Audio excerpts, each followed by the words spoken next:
Runners, markahan na ang inyong mga kalendaryo dahil inilabas na ng Run Rio ang National Milo Marathon Race events nila ngayong taon.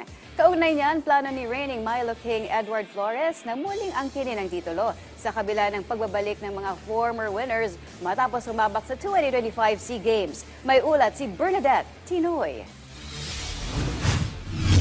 Save the date, teammates! Dahil ngayong 2026 nakapila ng iba't ibang events ng Milo Marathon 2026 na mararanasan ng Filipino runners sa buong bansa. Katuwang ang Run Rio, inilunsad ang Milo Marathon 50th anniversary kung saan magsisimulang race event ngayong March 1 sa Pasay City, March 8 sa Naga City, March 15 sa Sorsogon City, August 2 sa Davao City at marami pang iba. Target ng pamunuan na makahikayat ng 250 hanggang 300,000 runners sa Pilipinas para may palaganap ang healthy lifestyle. Kasabay nito, gaganapin naman ang national final sa December 8 sa Clark City, Pampanga. Ayon kay reigning Milo King Edward Flores, plano niyang depensahan ang titulo kahit gaano pa ito kahirap.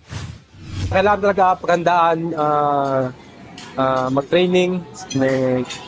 Siguro 4 months before yung finals, dapat maganda yung preparation natin. Tsaka yung coach namin isa lang. Payo ko sa mga nangangarap na maging marathoner. Yun lang, focus lang sa training, disiplina, at yun, pagtiwala sa sarili. Matapos naman sumabak sa nakaraang 2025 Southeast Asian Games, susubukan din na 2-time Milo Marathon Queen Christine Haliasco at former Milo King Richard Salanyo na mamayagpag sa edisyon ngayong taon. Mas dodoblein ko kasi last year kasi hindi ko siya na-i-defend yung title ko kasi may SEA Games tayo na pinagandaan. Kaya sabi ko, ingit na ingit ako sa mga naglaro sa Milo last year. Kaya sabi ko, pag nagkaroon talaga ako ulit ng pagkakataon ngayon sa Milo Marathon, mas ibibit ko yung time ko.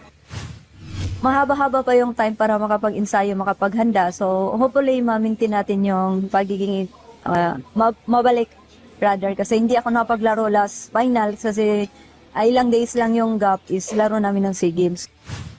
Bernadette Tinoy para sa Atletang Pilipino para sa Bagong Pilipinas.